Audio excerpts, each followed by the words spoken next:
Shalom, shalom, povo lindo do Senhor. Vamos para mais uma reflexão aqui no Evangelho de Marcos. Hoje nós estaremos meditando em Marcos, capítulo de número 9, dos versículos 9 ao 13, do verso 9 ao verso 13. Mas antes de compartilharmos a palavra propriamente dita, gostaria de pedir a você que compartilhe essa mensagem para o máximo de pessoas que você puder. Seja um agente de bênção na vida de outras pessoas. Então pega essa mensagem e compartilhe para abençoar outras pessoas, para nutrir outras pessoas com o Evangelho do Senhor Jesus Cristo.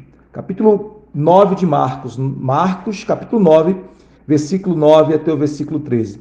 A palavra de Deus diz assim: Ao descerem do monte, ordenou-lhes Jesus que não divulgasse as coisas que tinham visto, até o dia em que o Filho do Homem ressuscitasse dentre os mortos. Eles guardaram a recomendação, perguntando uns aos outros que seria o ressuscitar dentre os mortos. E interrogaram-o, dizendo: Por que dizem os escribas ser necessário que Elias venha primeiro? Então, ele lhes disse: Elias, vindo primeiro, restaurará todas as coisas, como pois está escrito sobre o Filho do Homem, que sofrerá muito e será aviltado.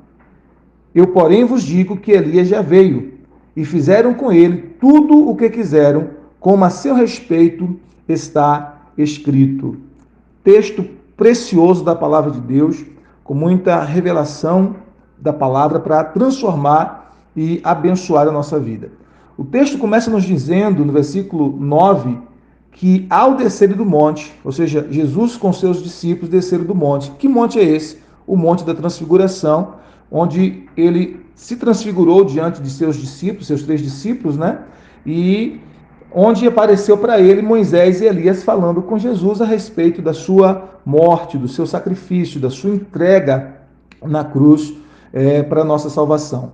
E o texto diz então que ali, no Monte da Transfiguração, as vestes de Jesus irradiavam luz, é como se os seus poros, as suas vestes irradiassem luz, né? Uma intensidade de brilho, e também as suas roupas estavam tão brancas que não seriam capazes de ser roupas lavadas em nenhum lugar para ter aquela brancura. Então, ali estava uma revelação da sua glória. Mas agora o texto diz que Jesus desceu do monte, isso é muito interessante, Jesus desceu do monte com seus discípulos. E lembre-se que os discípulos de Jesus proporam para ele, quando viram aquela glória toda e quando viram Moisés e Elias ali conversando com Jesus, os discípulos proporam para Jesus fazer ali 3 tendas, não é? Uma para Elias, outra para Moisés e outra para Jesus. Então, a intenção deles era que Jesus ficasse ali no monte, mas Jesus desceu do monte. Isso é uma lição preciosa, porque nem sempre a gente vai estar no monte, né? O monte é o lugar da glória, o monte é o lugar da revelação, o monte é o lugar da manifestação da glória de Deus em nossas vidas, mas muitas vezes nós temos que descer do monte e ir para o vale, onde estão as lutas, onde está o problema, onde estão as situações adversas, onde as pessoas precisam ser ajudadas, onde as pessoas precisam de conforto, de consolo, onde as pessoas precisam de cura, onde as pessoas precisam de milagres, onde as pessoas precisam de libertação. Então, nem sempre é possível estar no monte. A gente está no monte, a gente sobe ao monte, a gente busca a Deus no monte. O monte aqui eu estou falando no sentido figurado, não no sentido físico, né? Pode ser também, mas é o lugar onde a glória se manifesta. Mas a gente tem que enfrentar o dia a dia nos vales, nos lugares baixos, para ajudar pessoas, para servir, para ministrar misericórdia. Então, Jesus desce do monte. O texto diz que ele desceu do monte. Então, tem pessoas que querem ficar só no monte. Tem líderes que querem ficar só no monte, mas a gente precisa descer do monte, porque a vida acontece embaixo do monte, não é? A vida acontece no dia a dia, ao pé do monte, onde realmente há problemas, há lutas, há de pessoas doentes, há pessoas que precisam de ajuda, há situações difíceis no casamento acontecendo, há pessoas que estão enfrentando luto, há pessoas que estão enfrentando problemas no casamento, que estão enfrentando o divórcio, que estão enfrentando uma enfermidade grave. É ao pé do monte. A gente precisa descer do monte para ajudar as pessoas, para servir as pessoas, para ministrar as pessoas, compartilhar aquilo que Deus nos deu. Claro, também a gente não vai ficar só no pé do monte. A gente precisa buscar de Deus, buscar da glória de Deus, se revestir, ser cheio, né, ser renovado. A gente sobe ao monte, se renova e vem e libera sobre outras pessoas, derrama sobre outras pessoas. Infelizmente, tem muitas pessoas que estão só recebendo unção, mas ela não compartilha essa unção com ninguém, elas não compartilham essa vida com ninguém. Algumas pessoas são como um mar morto, elas só recebem, mas elas não compartilham. Então, a lição que a gente aprende aqui logo nesse primeiro versículo é que é preciso, depois de estar no monte, depois de ter a revelação da glória, de receber a manifestação da glória, de ver coisas que outras pessoas não viram, de ouvir coisas que outras pessoas não ouviram, é preciso descer do monte para ministrar a vida de Deus às pessoas. Mas aí o texto diz que, ao descer do monte, ordenou-lhe Jesus que não divulgasse as coisas que tinham visto até o dia em que o Filho do Homem ressuscitasse dentre os mortos. Por que essa ordem de Jesus? Jesus evitava a publicidade ao máximo, porque ele sabia que as pessoas iriam interpretá-lo de forma equivocada, que as pessoas queriam fazer dele um revolucionário, um rei político, aquele que iria libertar imediatamente Israel do poder do Império Romano, e Jesus não tinha esse interesse, né? A verdadeira libertação que Jesus queria promover, a princípio, era a libertação do pecado, era a libertação das falsas ideias na mente das pessoas, era a libertação do jugo da religião, do jugo opressor da lei, era a libertação do poder condenatório do pecado, era a libertação das garras do inimigo. Essa era a primeira libertação que Jesus queria promover na vida das pessoas, era uma libertação totalmente espiritual e interior. E, claro, a partir dessa libertação, outras libertações aconteceriam na vida do povo. Mas as pessoas teriam a interpretação equivocada, eles estariam interpretando Jesus de forma equivocada à medida que ele ficava mais famoso, à medida que a sua fama se espalhava. Então, Jesus ordenou aos seus discípulos que não contasse para as pessoas, até o momento da ressurreição dele, aquilo que eles haviam presenciado, a glória de Jesus lá no Monte da Transfiguração, e Moisés e Elias conversando com Jesus a respeito da sua partida. O texto diz então no versículo 10 que eles guardaram a recomendação, eles obedeceram Jesus, mas eles começaram a perguntar uns aos outros o que seria o ressuscitar dentre os mortos. Eles não conseguiam entender com clareza ainda, com nitidez ainda, o que representava para Jesus ressuscitar dentre os mortos.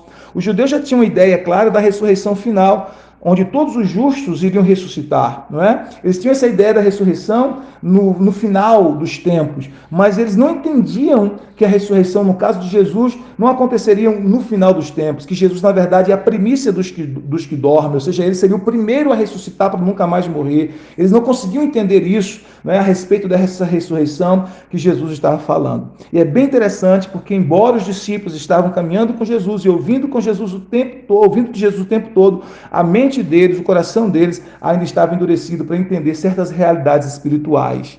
E que a gente peça a Deus que o Senhor nos dê clareza, que o Senhor amplie a nossa visão espiritual, porque nós corremos o risco de, como os discípulos, mesmo caminhando com Jesus há um certo tempo, ainda permanecer com os nossos olhos espirituais fechados para certas realidades espirituais, para certas realidades da palavra. Por isso devemos pedir ao Senhor: Senhor, eu quero ver, abre os meus olhos, não me deixa cego para as realidades espirituais, não permita que eu permaneça cego, abre os meus olhos para que eu possa ver com clareza no mundo espiritual, ver com clareza as realidades espirituais. Ao mesmo tempo que também nós precisamos ter paciência com aqueles que nós estamos discipulando, com aqueles que nós estamos cuidando, com aqueles que nós ministramos a palavra, porque nem sempre eles vão receber no mesmo nível, na mesma rapidez, aquilo que nós estamos ministrando para eles. Então, tem pessoas que recebem num determinado tempo, outras vão receber num tempo bem depois, mas nós precisamos ter paciência com cada pessoa para que cada uma receba no seu nível, no seu tempo. Jesus teve muita paciência com seus discípulos, embora muitas vezes ele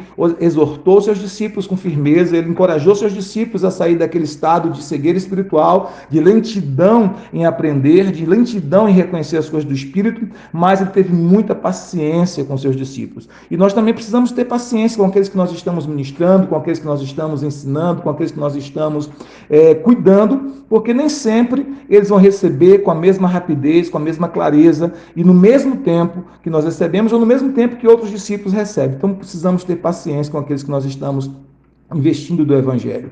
O texto continua dizendo então, no versículo 11, e interrogaram-no, dizendo: por que dizem os escribas ser necessário que Elias venha primeiro, né? Então eles começam a perguntar agora sobre um assunto profético para a época deles, né? Por que os escribas dizem que é necessário que Elias venha primeiro? Porque os escribas estavam dizendo isso, ensinando que era necessário que Elias viesse primeiro para a manifestação então do Messias. Então Jesus disse, olha o que Jesus ensina para eles. Então ele lhes disse, Elias vindo primeiro, restaurará todas as coisas, como, pois, está escrito sobre o Filho do Homem, que sofrerá muito e será aviltado. Então, Jesus está falando aqui que, embora essa era a profecia, ele diz, como é que, pois, está escrito sobre o Filho do Homem, sofrerá muito e será aviltado? Porque essa era a palavra, não é? O Messias, o servo sofredor de Deus, descrito lá em Isaías 53, aquele que carregaria sobre si os nossos pecados, as nossas doenças, as nossas maldades, ele viria e ele sofreria, ele seria aviltado, envergonhado, humilhado, né? Essa é a palavra. E então ele continua dizendo assim no versículo 13: Eu, porém, vos digo que Elias já veio e fizeram com ele tudo o que quiseram, como a seu respeito está escrito. De quem Jesus está falando? Jesus está se referindo a João Batista, que veio na unção de Elias, que veio no espírito de Elias. É claro que isso aqui não é uma reencarnação, João Batista não era uma reencarnação de Elias, não tem nada a ver com isso, mas Jesus está falando que João Batista veio no mesmo espírito de Elias, na mesma unção de Elias, com a mesma motivação de Elias, que era trazer a correção de Deus sobre as pessoas, o reino de Deus, o implantar do reino de Deus sobre as pessoas. Então, ele veio na mesma unção de Elias, na mesma pegada profética de Elias, por isso Jesus disse, Elias, na verdade, já veio, ele já se manifestou. Agora, fizeram com ele tudo o que quiseram. Isso é muito interessante, porque a Bíblia nos fala que todos aqueles que querem viver piedosamente em Cristo sofrerão perseguição.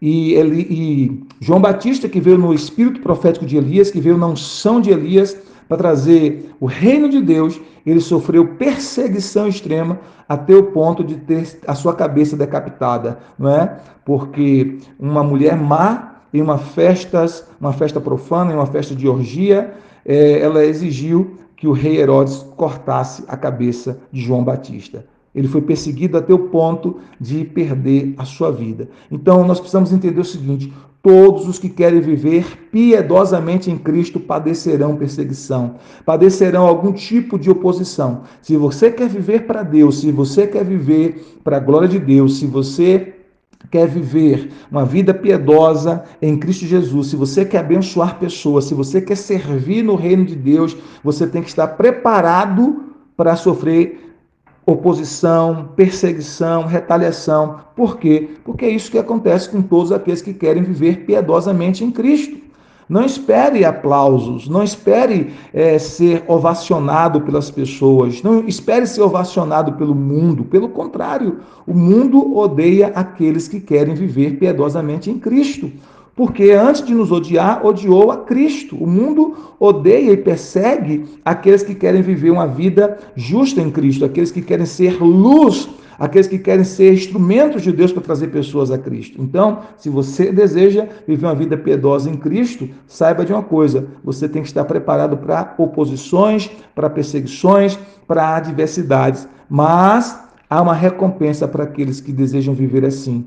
Há uma coroa de glória esperando por aqueles que desejam viver uma vida piedosa em Cristo. Há uma recompensa para aqueles que desejam florescer em Cristo, para aqueles que desejam frutificar em Cristo, produzir os frutos da justiça, para aqueles que desejam ser uma luz neste mundo, para aqueles que desejam ser o sal da terra, para aqueles que desejam servir com seus dons espirituais, para aqueles que desejam abençoar pessoas totalmente motivados pelo amor de Cristo em seus corações. Há uma recompensa aguardando por estes. Então nós precisamos permanecer fiel, mesmo diante das perseguições.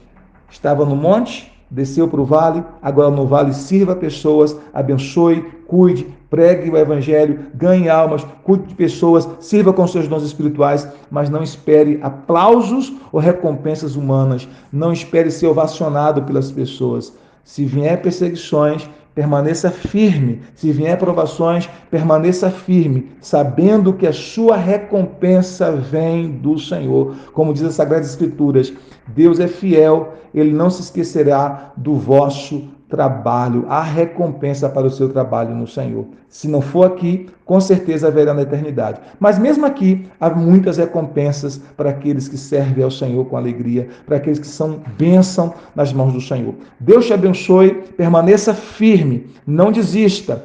Não desista, permaneça firme, fazendo o que o Senhor chamou você para fazer. Deus recompensará o seu trabalho no Senhor. Shalom, shalom, graça e paz.